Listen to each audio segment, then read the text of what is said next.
of Nigeria and indeed the globe. And we do our best to bring you trending stories from across the world and indeed Nigeria in order to dissect them in hopefully a productive way for you guys. In our first story, in a troubling revelation, Nigeria's Chief of Defense Staff, General Christopher Musa, has alleged that the Yelwata massacre, which left over 200 people dead in Benue State, may have been aided by insiders even within the Nigerian military. He has called for the recruitment and the training of trusted youths across Benue State to serve as community vigilantes under military supervision. Now, during his visit to the devastated Yelwata community, General Musa says some members of the armed forces are believed to have leaked sensitive information to armed bandits, compromising military operations and putting civilians at risk. Take a look at this very short excerpt. Address such. From now, I'll be going to see my commanders, and we have to change our strategy. We're going to look inward and see how we can address it. But like we mentioned, we cannot do it alone without the community, without the state. We need everybody to be part of it. We understand that even before now, we used to have, even within us, people that compromise and give information. Because going around, you see the way some of the burnings were made, they were targeted, and which means they had insiders. As expected, this shocking disclosure raises urgent questions about the integrity of our military and our internal security, especially at a time when trust in Nigeria's defense institutions is already strained and unfortunately facing a tough time. President Bola Tinubu, in response to the escalating violence, has diverted his journey to Kaduna to head for Makurdi, the Benue State capital, today, where he will condole with residents and address the worsening security crisis. A high-powered delegation is heading to Benue State. The secretary to the SGF is already in Benue. We expect the National Security Advisor and the president to head there, and hopefully, there will be some salve to what has happened in Yelwata. Let's take a look at social media. And Queen Bee says, it's a shame that he's realizing now. So what did he expect when he was busy reintegrating the so-called repentant terrorists into the Nigerian army? It's not yet late. If he's sincere, he can fish out the bad eggs among them. Interesting. Osaro, PhD, says, when you rehabilitate and reintegrate terrorists, what were you expecting? Some might argue that that is a military tactic to gain more intelligence, but what do I know? Moving on, in another development, the senior pastor of the House on the Rock Church, Paul Adefarasin, turned himself in for questioning at the Lagos State Police Command headquarters in Ikeja yesterday after a viral video appeared to show him holding what many claimed to be a firearm during a roadside exchange in Lagos. The clip, of course, caused a lot of controversy, with many on social media alleging that he was brandishing a gun. Now, Pastor Adefarasin responded to the issue afterwards in a message to his congregation, clarifying that the object was not a weapon and that the incident was a misunderstanding. Well, the Lagos State Police is saying that Pastor Adefarasin faced an official investigation yesterday, and the police command shared a post on its official X page saying no one is above the law, confirming that Pastor Adefarasin had voluntarily submitted himself to questioning concerning the incident. Although as at this morning, reports are saying that he was granted bail, and the police have officially concluded that the item recovered from him was not a firearm, but a stun gun, which is classified as a prohibited anti-riot device. I think that a good leader subjects himself to questioning, and it's great to see that the pastor did that in order to vindicate himself, if you will. Let's take a look at social media. This is a tweet by the Lagos State Police Command. They said they were spicy with this. They said no one is above the law. Pastor Paul Adefarasin has turned himself in at the Lagos State Police Command headquarters, Ikeja, and is currently being interrogated by detectives who have commenced investigation on the case since a video surfaced showing the pastor holding the weapon. Do you remember that song, Nobody Day Above the Law? That reminds me of that. Afolabi says, it's a straightforward case. He should provide it to the police and they check the laws of the land. If he has the right to own such equipment, case closed. We'll take one more submission.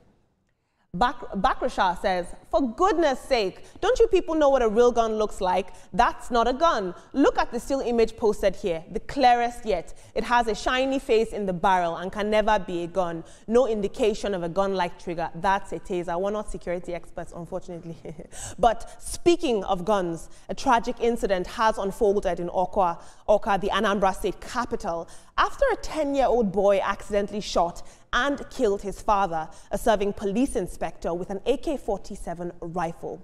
The officer, identified as Inspector Koli Amechi, was reportedly at home when the child accessed his service rifle and accidentally discharged it. Unfortunately, the bullet struck the officer fatally in the back and also injured a sibling who was nearby. A police spokesperson, SP Tochukwu Ikenga, confirmed the heartbreaking incident in a press statement, saying that Inspector Amechi was rushed to the hospital but was declared dead by the attending doctor. The injured child is also receiving treatment and is responding well, and authorities have since recovered the weapon, and the inspector's remains have been deposited in the morgue. Of course, this incident is raising fresh concerns about the handling and storage of firearms in homes, especially those of our security personnel, and it's clear that we need stricter safety protocol. RIP to the man that passed away. Unfortunately, that boy has a lot of trauma to unpack now. Let's take a look at social media. At Kizi says, I keep wondering why the Nigerian police force allows their officers to go home to their various homes with assault rifles, knowing fully well that they live among the masses and at homes they are not protected. Do they consider incidents like this or even attacks to the exposed officer while alone? We just saw that the FRSC is considering withdrawing guns from their service members, so this is a very timely conversation. AfroConnect says, this is truly heartbreaking. This incident serves as a painful reminder of the dangers of firearm accessibility in homes and the importance of proper gun safety measures, especially around our children. May his soul rest in peace and may his family find strength during this devastating time. Indeed, team, I thought that this story was very, very important to take, because we have parents at home who, unfortunately, are not always very vigilant with things like this. Children get their hands on anything. I was seeing in one case a pastor who allegedly brandished a firearm, or not, what we're now finding out is a stun gun. Firearms everywhere. In Benue, youths are being encouraged to take up firearms themselves. What do we make of this? It's sad that that incident happened. Nobody would have planned for that, but taking a revolver home is a little bit strange for me. Taking a rifle home, a service revolver is more like it, where you can put it in a box and lock it or something, but a rifle, no, that's really bad. Maybe the Nigerian police and all security organizations have to look into that. For Pastor Paul Adefarasi, thank you for doing the right thing. Thank you for going to the police and showing them what you had in your hand. That's what a responsible person should do, not just a responsible leader, a responsible person. The Chief of Defense Staff says there are internal leakages in the Nigerian Army, or members of the Nigerian Army stationed in Benue State. Things like that happen during conflicts, and it's good he has identified it, and we believe that something will be done about that. Thank you. And I'll pick it up from there. I am particularly not happy with the Chief of Defense Staff making that statement there, because, of course, it's general knowledge, number one, but there, where there is conflict, because your people are still there, and they are to ensure that there is maintenance of security, the people will not work hand in glove with them. The people will not trust them with the statement you have made. Public relations should teach you to know when to say certain statements, where to say it, and how. And perhaps it could be a slip, I don't know, but as it is, the people may not trust the military who are on the ground, and perhaps it will overflow even to the police, not trusting them, because there's already a trust deficit. With this one, the gap will get wider, so he should have known what to say, at what time, and where. And for the matter of Pastor Paul Adefarasi, kudos to you for doing that. I remember I mentioned it here that it was a stun gun that he was holding. And then for the policeman that was killed by his son, unfortunately, it's sad that we see that happening. I was expecting that he must have gone through trainings on how to keep that kind of weapon, but unfortunately, his son found it. And then we must situate stories appropriately. In Benue State, the youth are not being encouraged to pick up weapons. The governor has said that they should not allow self-defense, but the military is saying train them to be part of local security. You know, the thing that baffles me is that, you know, when we spoke about it earlier on, you know, Veronica has said it was a stun gun. I'm like, but now my question is, why did he point the stun gun at the person? Because it wasn't needed, because the person was even far away from him. But let's not even go deep into that. I'm happy that he went to the police and, you know, he was able to just sort that out. So we're happy for that. Now, I want to go to the story of the little boy that shot his father. I'll take you back, Olamide. In Ghana, a few weeks ago, a certain blogger, GH blogger, his girlfriend was playing with a gun, and automatically he took the gun and he shot her and the girl died. Now, my problem is that people need to understand that guns are not toys. These are things that kill people.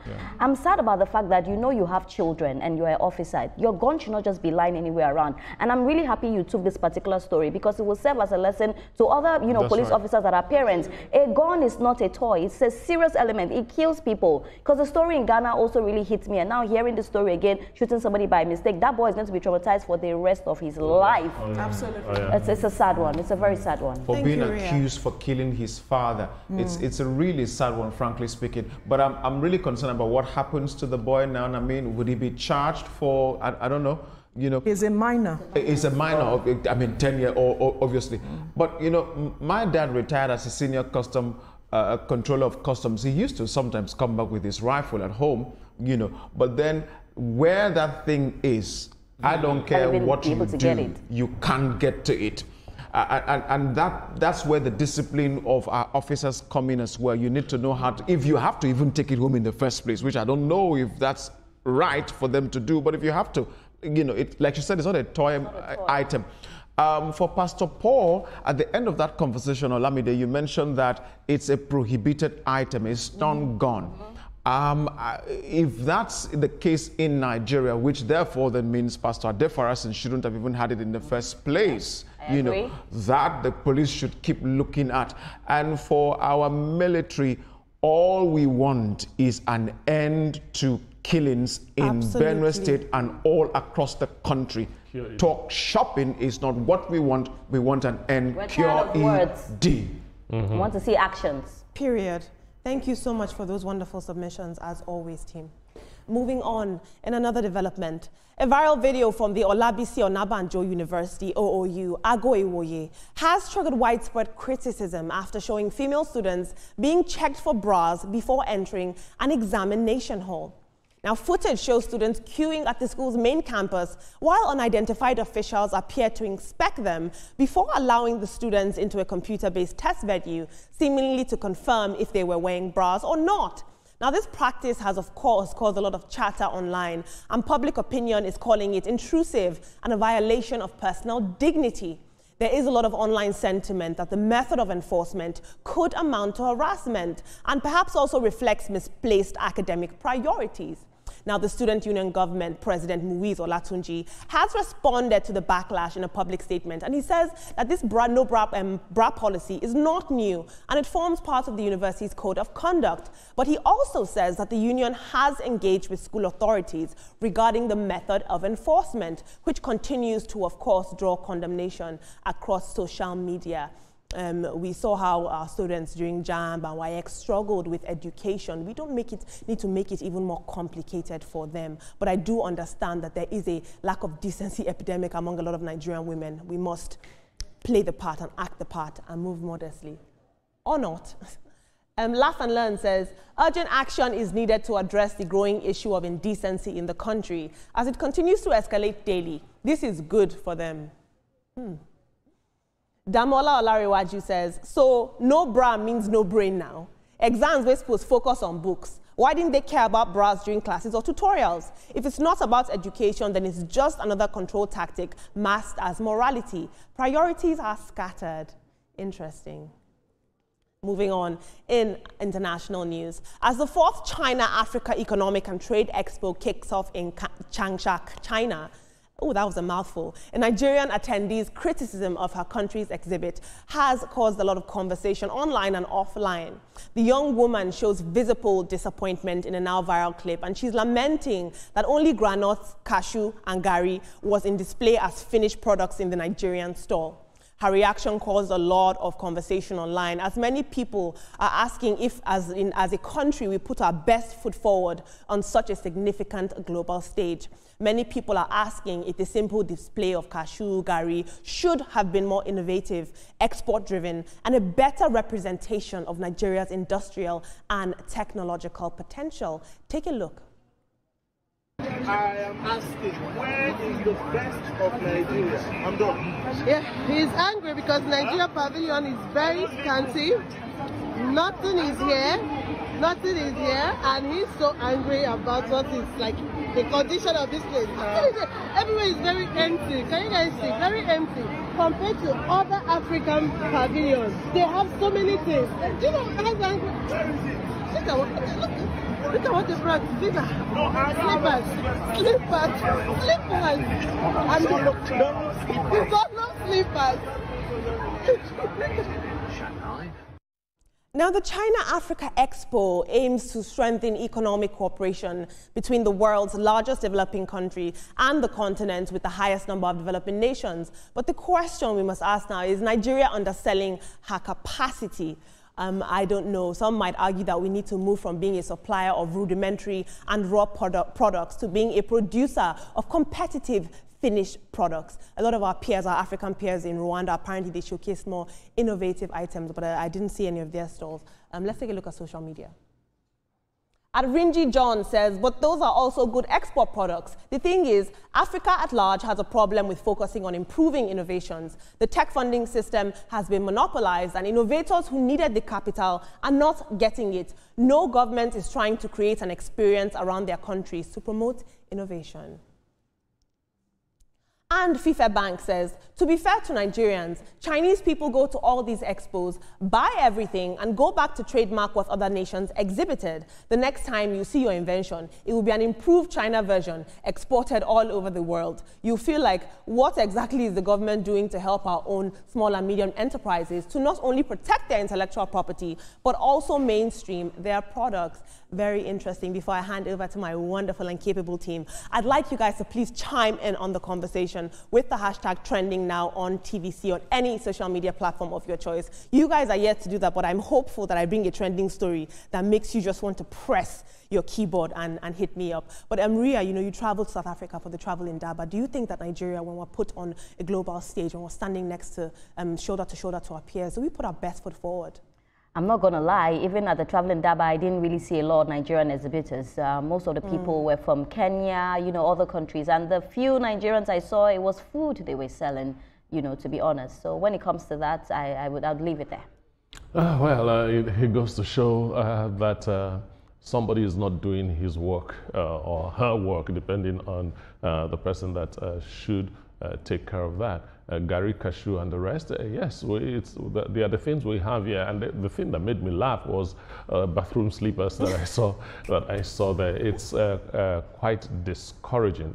I just hope that we'll be able to package Nigeria better in expos and really show the world what Nigeria is capable of. It's also a reflection of the fact that we're a consumer nation, not a production nation. For the Olabisi Onabanjo University and checking those, I rest my case.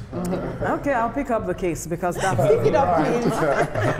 that's where my own, that's what the story I want to focus on. I think that what the school is doing is right. And if you do not want to be a part of that school, then get out. It is a policy, like you mentioned, Olamide, that is not new, and that is how they have been enforcing it. So why are they complaining now? When you were taking admission there, you must have been told that this is what the school focuses on, and if you did not want to, then you shouldn't have accepted the admission. So step away if you do not want to be a part of it. This is why we say, how did we get here? Why are you going to the classroom without a bra? So should you walk naked to the class instead? We are saying no bra, no brain. What are we talking about? But in full view of everyone like that, in front of boys, you know, your they said it is not new. And I say something to you, Olamide, and I'm saying it on this table. I don't know how people will see it. As a woman, I don't even think you should step out of your house without bra. I don't understand why you should do that. When I see people in the malls without bra, it's local. I'm like, what? It's very, very rare. As a woman, you put your bra and you go out. Being braless is just for your house, not for outside. So I totally agree with the school. Very serious matter. I don't know if the men will agree with you. I don't know if the men will agree with you. I was cringing when I kept hearing bra. I'm like, what the? But really, about this China-Africa trade matter, first of all, was this a private sector-driven trade fair or it was a government conversation? Because frankly speaking, that video that somebody is saying that Nigeria were underselling, I said, who tell you that one? China knows what Nigeria has, and the whole world knows what we have. Yes, I understand sometimes we need to present whatever, but we don't really need to do anything at this particular trade fair to let them know what we have. They know. They're in parts of the country mining lithium as we speak. And they have been coming to us for what we have. However, cashew is a cash crop. I was in Yoro, local government in Taraba State. I went through a farm of cashew. This thing brings a lot of money. So please, don't let us be showing that kind of, Unfortunately, we cannot be at the expo, but we are exposing what we have already on the table. Thank you, Nelson. Thank you, everyone. And thank you.